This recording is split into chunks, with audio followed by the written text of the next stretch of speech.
you, dear. I just needed to get this so I can prove my identity to the bank person. You keep your passwords hidden in the cupboard? In my recipe book, in case I forget them, which in this case I did. We'll talk about password management later, but for now, what bank person? The one on the phone. Hello, this is Doris's daughter, Cass. Can I help you? That wasn't the bank, Mom. Yes, it was. And the reason I know is because I'm the one that called them. The thing is, hackers can trick people into calling them. What number did you call? The one in the pop-up window that came up on my computer. Show me. This isn't a pop-up. It's a push notification. Both can be malicious, directing users to corrupted sites where malware, credential harvesting, and other social engineering tactics can be used. The difference is, pop-ups appear in your web browser and are usually easy to spot as an advertisement. Push notifications, on the other hand, are hard to spot because they appear to be coming from your computer itself. You mean in a window that exists outside my web browser? That's right. Well, how did I get this push notification? A lot of times when you visit a website, it will ask you to allow notifications. You must have clicked allow when you should have clicked no. The important thing is this: push notifications need to be scrutinized carefully, even if they come from a website you frequent and trust, because even legitimate sites can have their push notifications compromised. And always remember, a push notification should never prompt you to enter sensitive information like username and password, or request your phone number so they can call you. Or give you a phone number to call? Very good.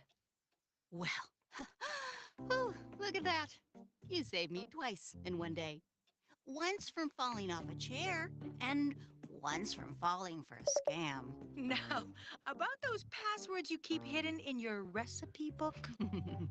Teachable takeaways. Push notifications can look more legitimate because they can be made to appear like they're coming from your computer itself. Push notifications establish a communication pathway between you and another party that can later be compromised and used for malicious intent. Push notifications can be disabled and removed. Instructions on how to remove them can be found online by searching "How to disable push notifications."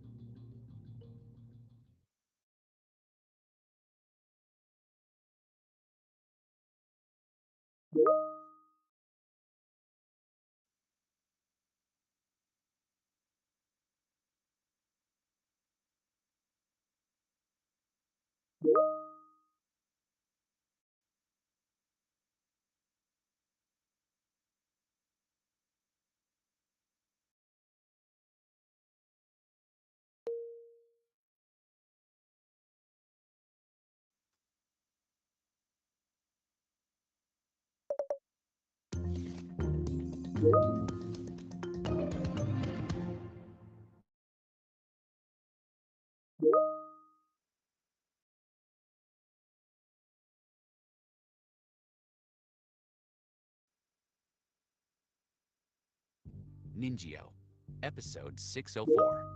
Don't fall for it. Security topic: Web browser notification vulnerabilities. Starring Tia Carrera and Manny S. Cass. An increasing number of websites are asking visitors to approve push notifications. In many cases, these are harmless, but occasionally, the communication pathways these establish are exploited by cybercriminals. Oh, just bear with me. Okay. Almost got it. I'm still here. Oh, ah, here it is. Oh, Mom! What are you doing? oh, phew. Thank you, dear. I just needed to get this so I can prove my identity to the bank person. You keep your passwords hidden in the cupboard? In my recipe book, in case I forget them, which in this case I did. We'll talk about password management later, but for now, what bank person? The one on the phone. Hello, this is Doris's daughter, Cass. Can I help you? That wasn't the bank, Mom. Yes, it was. And the reason I know is because I'm the one that called them. The thing is, hackers can trick people into calling them. What number did you call? The one in the pop-up window that came up on my computer. Show me. This isn't a pop-up. It's a push notification. Both can be malicious, directing users to corrupted sites where malware, credential harvesting, and other social engineering tactics can be used. The difference is, pop-ups appear in your web browser and are usually easy to spot as an advertisement. Push notifications, on the other hand, are hard to spot.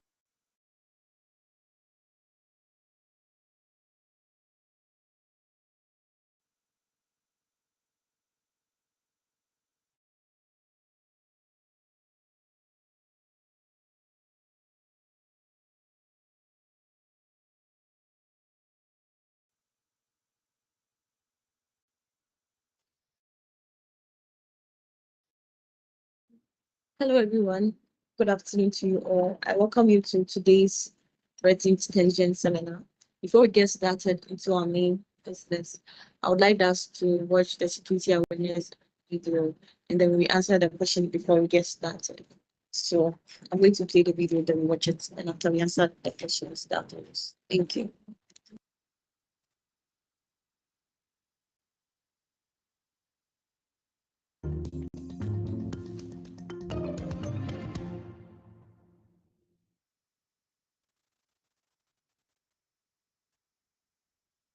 Ninjio, Episode 604. Don't fall for it. Security topic, Web Browser Notification Vulnerabilities. Starring Tia Carrera as Cass. An increasing number of websites are asking visitors to approve push notifications. In many cases, these are harmless, but occasionally, the communication pathways these establish are exploited by cybercriminals. Oh, just bear with me. Okay. Almost got it. I'm still here. Oh, ah, here it is. Mom! What are you doing? Oh, phew. Thank you, dear. I just needed to get this so I can prove my identity to the bank person. You keep your passwords hidden in the cupboard? In my recipe book, in case I forget them, which in this case I did. We'll talk about password management later, but for now, what bank person? The one on the phone. Hello, this is Doris's daughter, Cass. Can I help you? That wasn't the bank, Mom. Yes, it was. And the reason I know is because I'm the one that called them. The thing is, hackers can trick people into calling them. What number did you call? The one in the pop-up window that came up on my computer. Show me. This isn't a pop-up. It's a push notification. Both can be malicious, directing users to corrupted sites where malware, credential harvesting, and other social engineering tactics can be used. The difference is, pop-ups appear in your web browser and are usually easy to spot as an advertisement. Push notifications, on the other hand, are hard to spot because they appear to be coming from your computer itself. You mean in a window that exists outside my web browser? That's right. Well, how did I get this push notification? A lot of times when you visit a website, it will ask you to allow notifications. You must have clicked allow when you should have clicked no.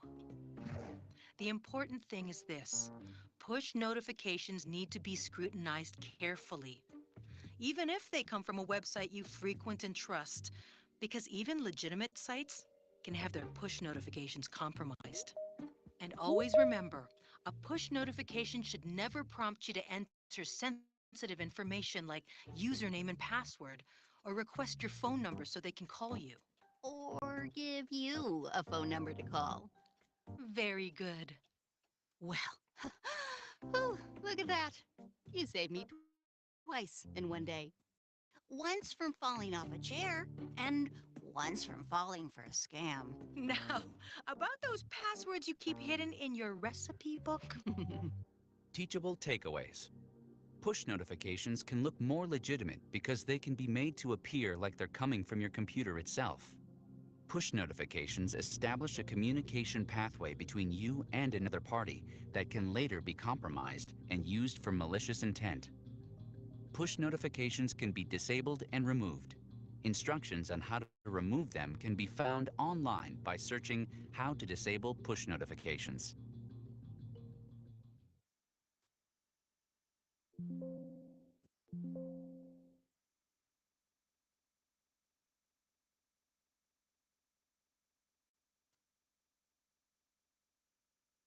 Yeah, so we're going to watch the video one more time and then we'll answer the questions from there.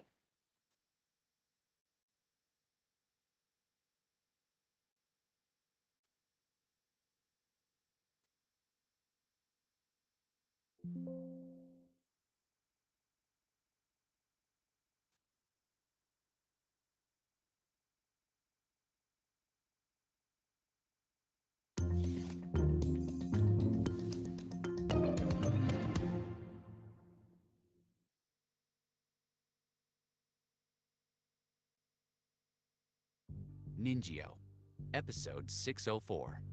Don't fall for it. Security topic: Web browser notification vulnerabilities.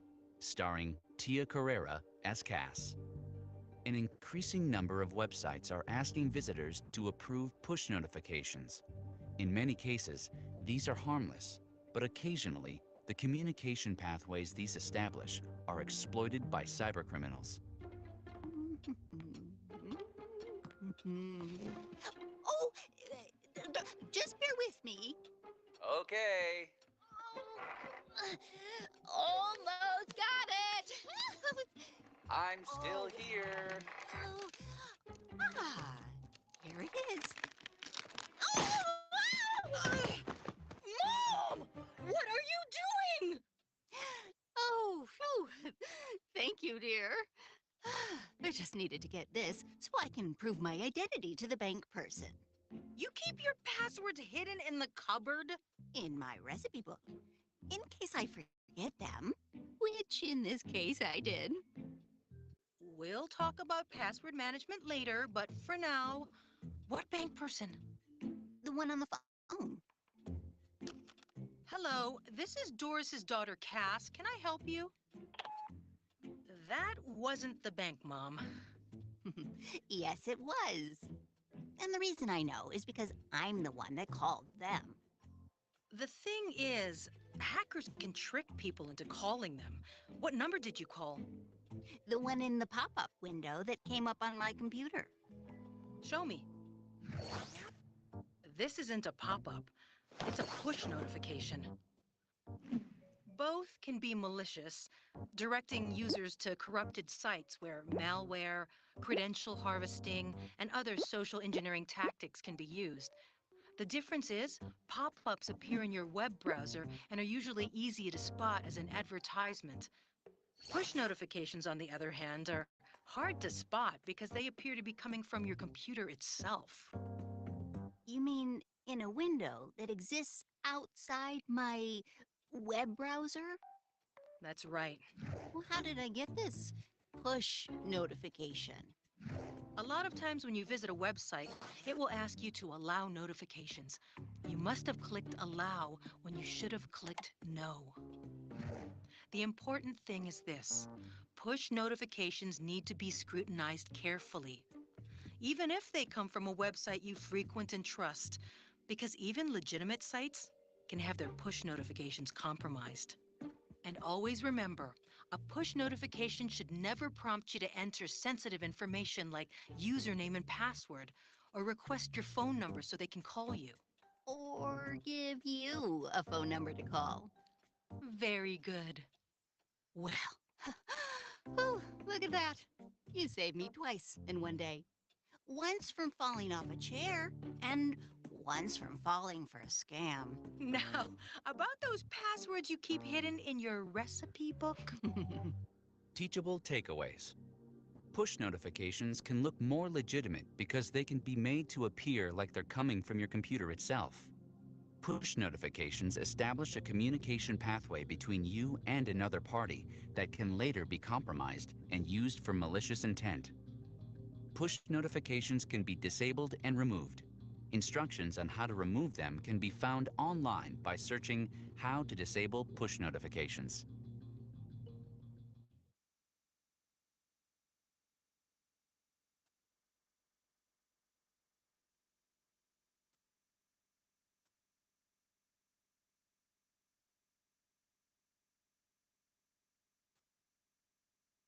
Yeah, so I welcome you back from the video now. We are about to take the quiz. I see someone's hand up. Albert, do you have a question?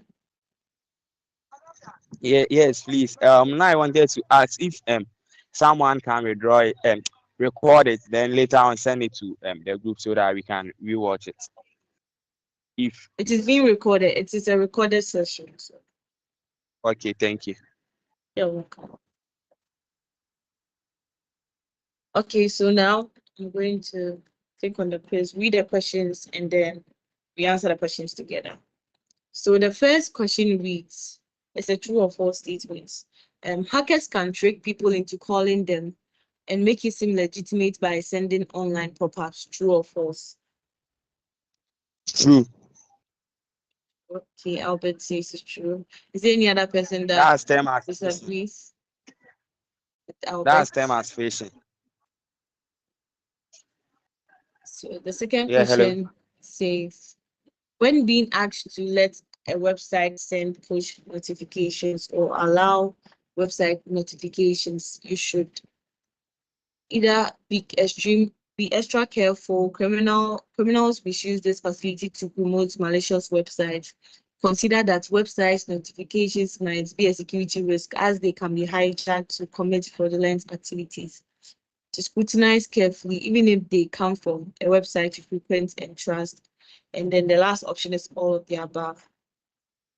So it's asking that when being asked to let a website send push notifications or allow website notifications, you should, so you either choose any of the options that you think is correct. If you think it's option A, B, C, or D. So anyone. Okay. For me, I'll choose all of the above. Okay. Any other person?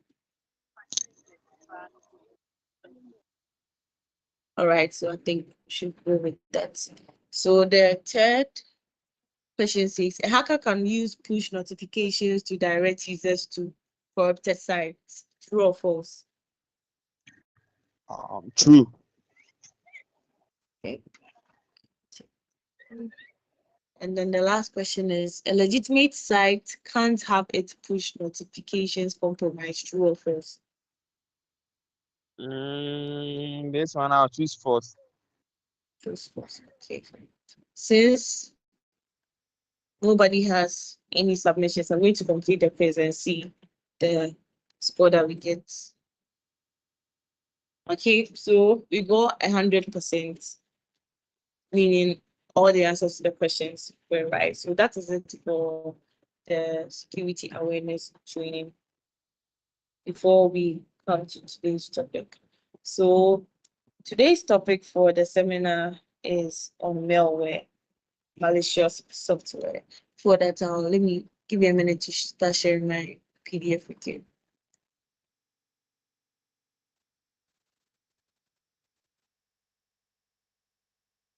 Please, can my PDF be seen?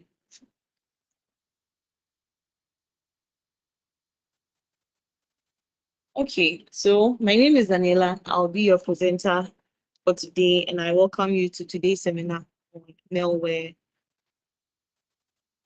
malicious software. So today we are going to explore the world of digital threats in a very, clear and then concise manner. But before we get, before I explain what malware is, I'm going to quickly touch on software. And as we all know, software is any program or any app that runs on our computer systems and electronic devices. And its goal is to help us perform tasks with ease. So you can think of software as something that you put together on a computer system to make work easier for you. And it also enables our devices to function very well, and basically it serves our needs. So that is it for software. That is what software is. Malware, on the other hand, is a software tool. Malware is a software. It's a software tool that, like, it is carefully written, or it has been carefully created to harm computer systems. So we can boldly say that a software is termed to be malicious or is termed to be a malware when it has bad intent, or when it has been written to create harm or cause harm to computer systems, networks, and other users. Unlike the regular softwares that we have, which serve as useful purpose, malware is written to operate with harmful intentions, to steal information and then disrupt normal system functions. So that is all you need to know about malware. As you can see on my screen, it says that it describes they gather information, provide illicit access, and take a broad range of actions that the legitimate owner of a system may not want to kill. So basically, malicious software, what we term as a malicious software, is a software that has a bad intent. So any software that carries a bad intent is termed as a malicious software. And when we talk of malicious software or malware, it comes in so many forms. We have the ransomware, the remote access trojans, the bots, command and control, and what have you. So today I'm just going to touch on a few of them, and then we are out of here. So that is all you need to know about malware. So the first one I'm going to talk about is ransomware. As the term implies, ransomware is basically it's a type of malicious software, and what it does is that when it gets installed on your device, it encrypts your files and then it locks them away. So basically, you would have to pay an amount of money, or they demand a ransom before they will give you a key to encrypt it. So let me just give you a scenario for you to understand the whole concept of ransomware. Imagine, let's say you run a business. You run a business where you are a supplier, you supply companies or schools with things like products, and then you take pre-orders. You take pre-orders before you supply these products. So due to that, you have a database where you keep records of your clients, their orders, their names, and then everything. So what a cyber attacker does is that they actually look for people with important documents. That means everything to them, like documents that people rely on. And when they finally have access to such a person, they encrypt whatever information that they have, because they know that it is relevant to you. And at the end of the day, they would rather demand for a ransom for you to pay before they release that information that you want to you. And in the scenario that I was making, imagine you yourself, you're a business owner, and now the goods that you shipped are in town for you to deliver. So you go into your computer systems or trying to access the database that you saved those information, relevant information, the client's pre-order, like their pre-order preferences. And then upon going there, you end up realizing that the information that you've stored, it has been encrypted. When I say encrypted, it means it has been the information there is unreadable. Like you can't read it. It is not even in English. It is in another form of language. And then you also don't have the key to decrypt that thing. You get it? So at the end of the day, it is only the cyber attacker that has control or that has access to that information.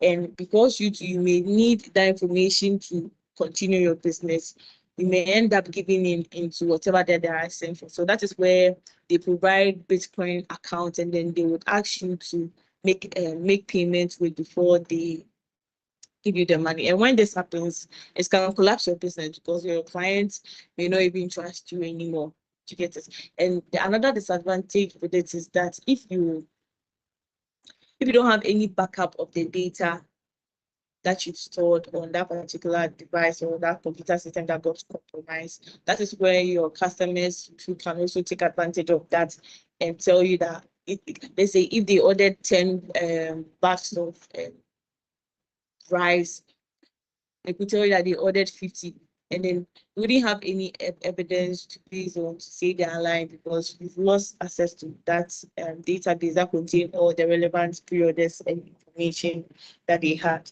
So the whole act where the cyber criminal will notice that there's a document that is important to you, and they encrypting it so that you can request for money before they give you the key to decrypt it, is what we call the ransomware. So they encrypt your files or important details, and then they demand money from you before they release it. So that is what you need to know about ransomware.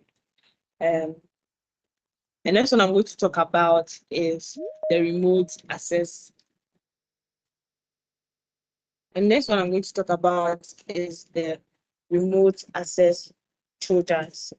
With the remote access Trojans, it's a type of malicious software that they normally send it through phishing email, or they will look for a way in which whoever they are targeting will click on the link. And the moment that you click on the link, it installs a malware on your device without you knowing. Get it? Normally, you see ads, or you can send messages where they say you've won an iPhone 15 Pro Max. Click on this link to open it or to claim your prize. So as we all know, as human beings, like we like cheap things, so we would resort to clicking on the link. And then when you click on the link, you realize that there's nothing there. So to you, you're like, these people are not serious, and maybe you just forget it. But what you don't know is that the moment that you click on the link, a malicious software has been installed on your device without you knowing. And what this malicious software will do is that you'll be sending information to whoever that created this malicious software, the cyber attacker. So it will take over your device, and it will be sending information to the cyber attacker. So it can even take off your in charge of your device in the form of a video, and the cyber attacker will rather get the opportunity to be watching whatever that you do on your laptop in the form of a video. And it is very, very dangerous, because when this happens, and the cyber attacker can impersonate you. So if you take your laptop and let's say you are typing in your username or password to your bank account logins or anything that you do, that the cyber attacker can see it. The cyber attacker can see what you are doing. You get it? And there are instances where the malicious software that has been installed, it can also take keystrokes. When you say keystrokes, meaning every key that you type onto your keypad, it will be sent to him at the end of the day. So at the end of the day, the malicious software is going to send him all that you did, all the keys that you typed on your laptop on that particular day. So it's going to give him a report of what you did that day, and that can be very dangerous, because then the person can impersonate you and be asking for loans from your friends, and it is very dangerous here. So that's it for the remote access trojans. Like the person can have complete remote access to your device without not even being anywhere close to you. You can be in another country. The person is in another country, but the person can be seeing everything that you are doing. So we have to be careful when it comes to things like this. The next one I'm going to talk about is the next now where I'm going to talk about is the worm. The worm.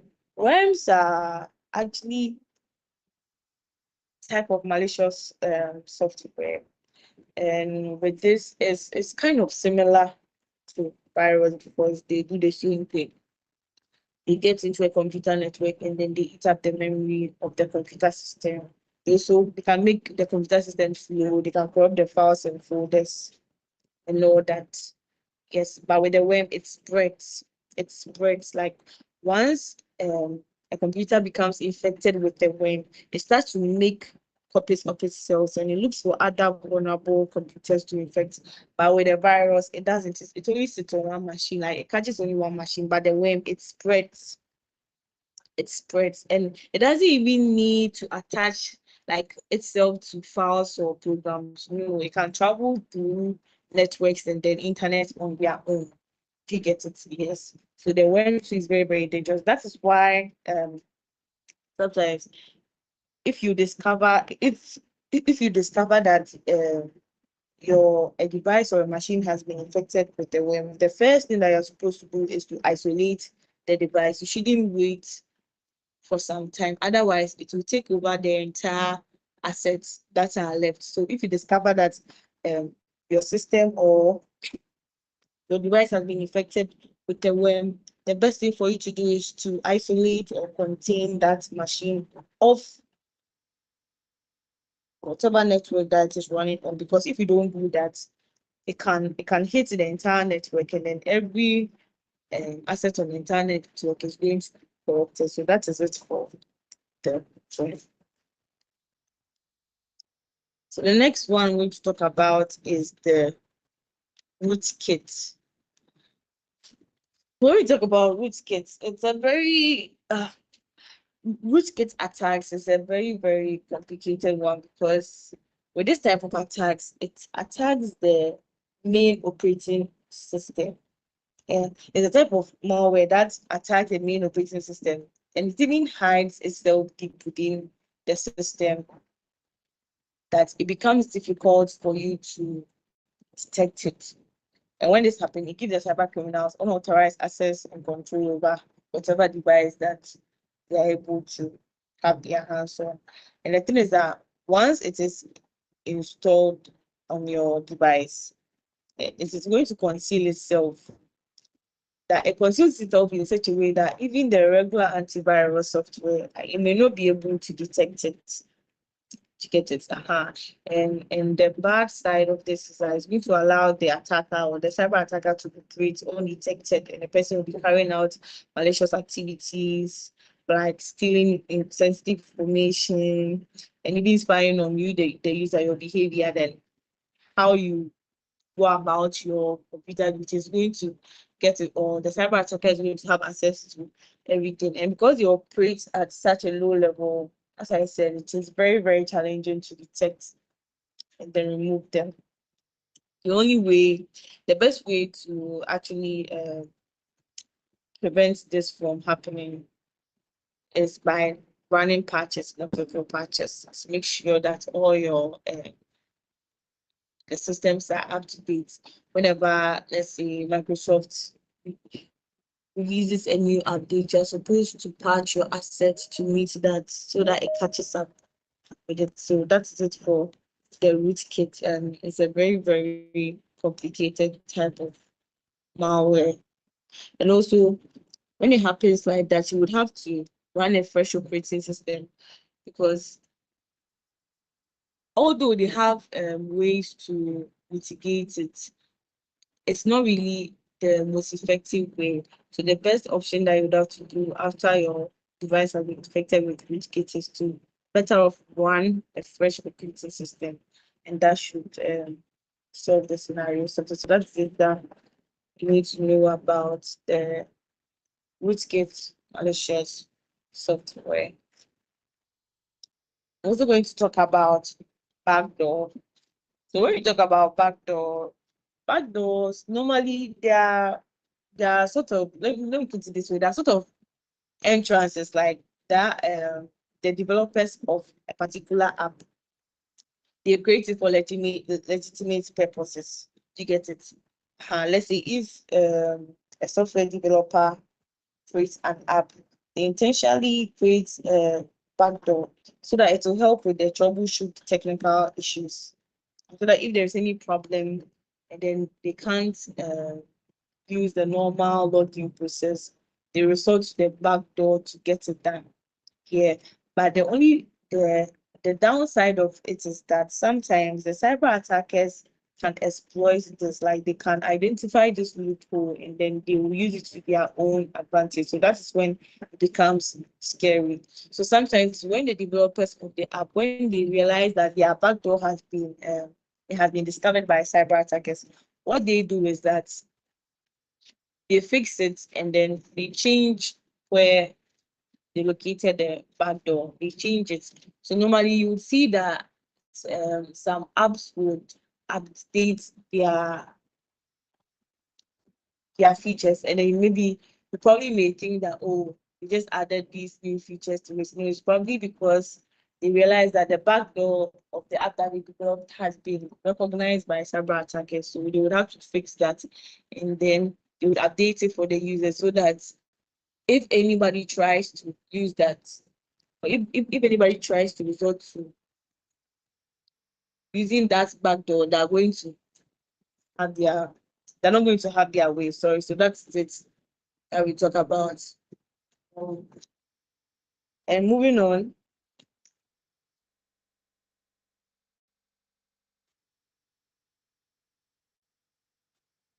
please can my screen be seen? Yes, please. Hey, no, no, no. It's still on the wicked. Hello. Yeah, please can my screen be seen? Um, yeah, Yeah. we can see the root. Okay, backdoor. Backdoor. Yeah. Yeah. Yes. So moving on, I'm going to talk about bots. When we talk of sorry, yeah. So when we talk of bots or a malicious bot is a type of automated program, and it is used by cyber criminals to carry out harmful activities. And normally the program bot to perform harmful activities like conducting an DDoS, the distributed denial of service attack, and their main aim is just to overwhelm a target server. So normally, if let's say a cyber attacker wants to overwhelm a particular server, and they would probably need different computers to help them attack that particular server because they may not have the resources, or whatever asset that they may be using may not be enough to attack a whole server. Let's say a whole server, they would need more assets to do that. So what they do is they try to identify any vulnerable computers and then they hack into it. Then they turn the computer into a zone or a bot. So that's what we term as bots. They are going to turn any vulnerable device that they come across into a bot. That is when they will control it. They'll control it and set the machine in such a way that it is going to send traffic to whichever server that they are trying to overwhelm. So they may identify quite a number of vulnerable systems and then they will do this.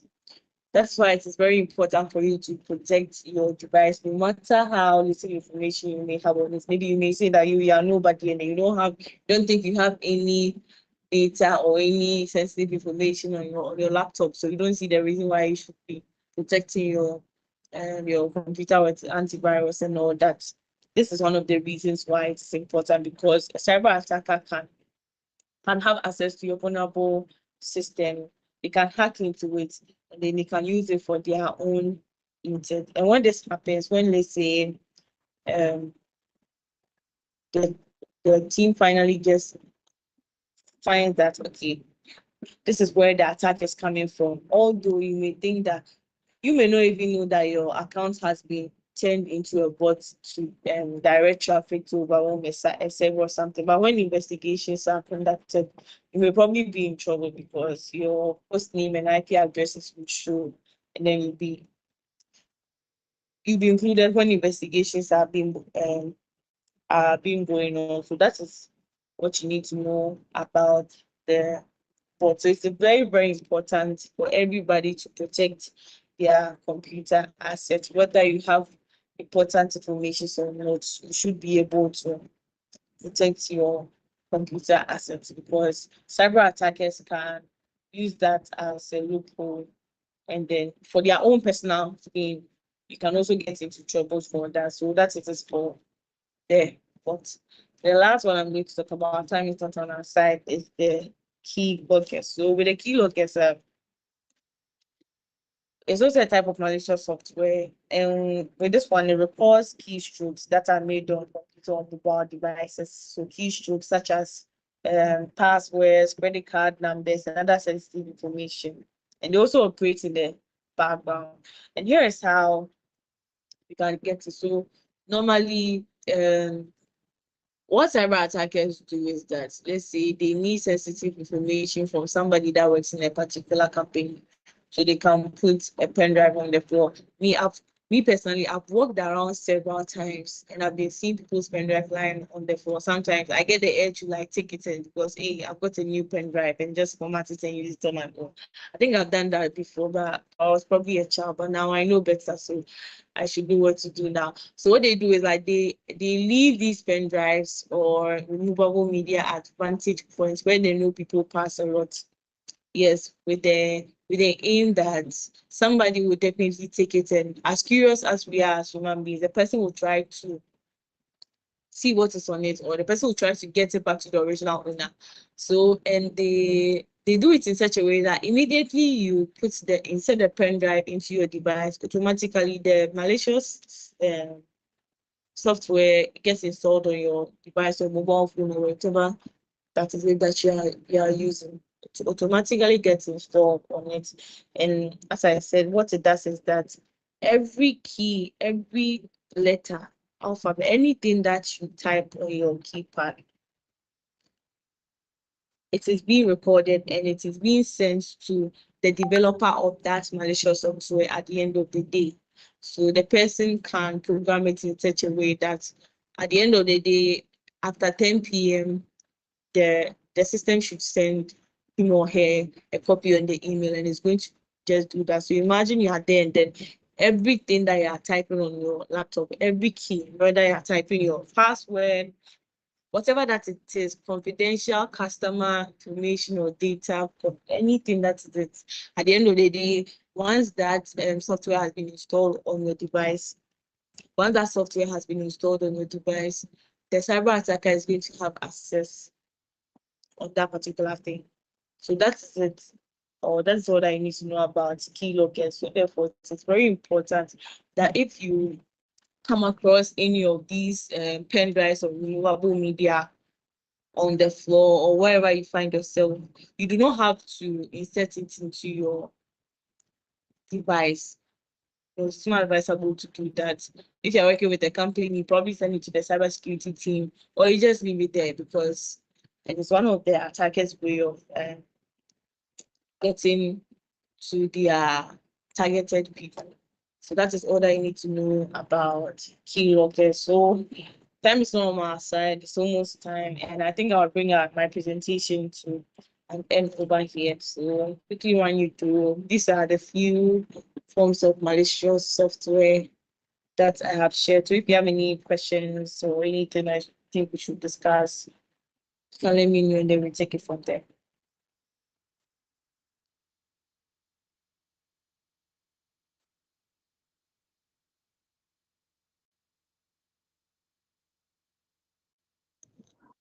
Okay. Please. This is ours. Can we classify downloaders as malware? Can you classify downloaders as malware? Downloaders. Yeah. So When you say you see the downloaders, what do you mean? downloaders. Okay. It means you see sometimes when you are downloading something from a website or Play Store, let's say Play Store, Apple Store, or let's say you are watching video on YouTube, then a prompt will come, then they'll tell you to press on something. So you see when, especially it happens with those using the Android. Maybe when you are downloading something, you see that your phone is also downloading different things. And that thing that your phone is downloading, if you do not cancel it and you download it, it can cause harm to your computer or your device. Hello, please can you go over what you said again? My network Okay, is so breaking. this okay, so this is how the downloaders work. So you see sometimes when you are downloading something online or maybe you are watching video on YouTube, then a prompt will come or the video will pause, then some short video come that press on this, maybe download AI or download this thing. Then you don't know when you click on it. You see that it will start downloading. If you don't take care and if you don't take care or you don't post it and it get downloaded, you see your machine will start messing up. Okay, It's I think also I a form of understand. virus.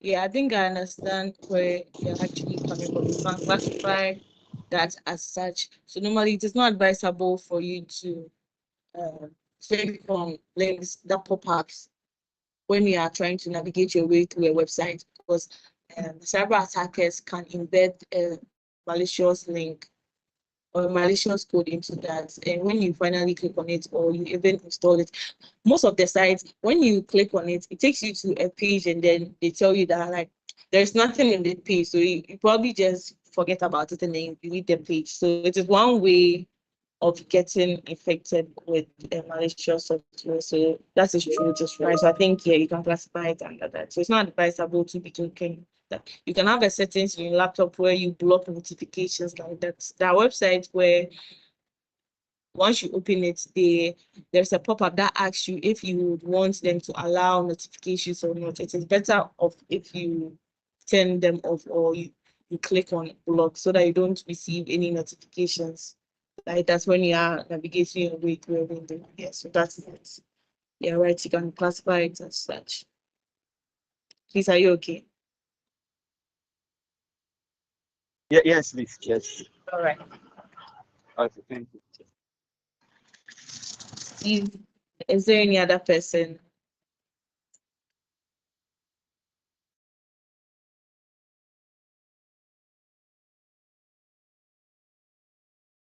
Okay, so at this point, if there are no more questions, I will hand over to my Madam Janet, to close the session for us. Madam Janet, please.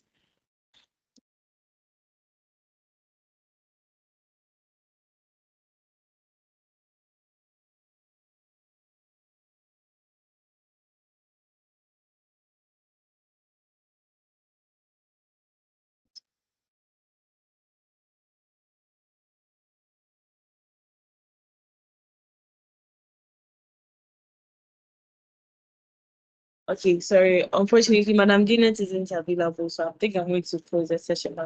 So thank you so much for tuning in to today's threat intelligence seminar. I hope you learned something from it and find a way to prevent your digital assets from getting compromised by cyber attackers. So next week, we are going to have a hands-on session. So please do well to join our class next week. And thank you so much for tuning in for today's session.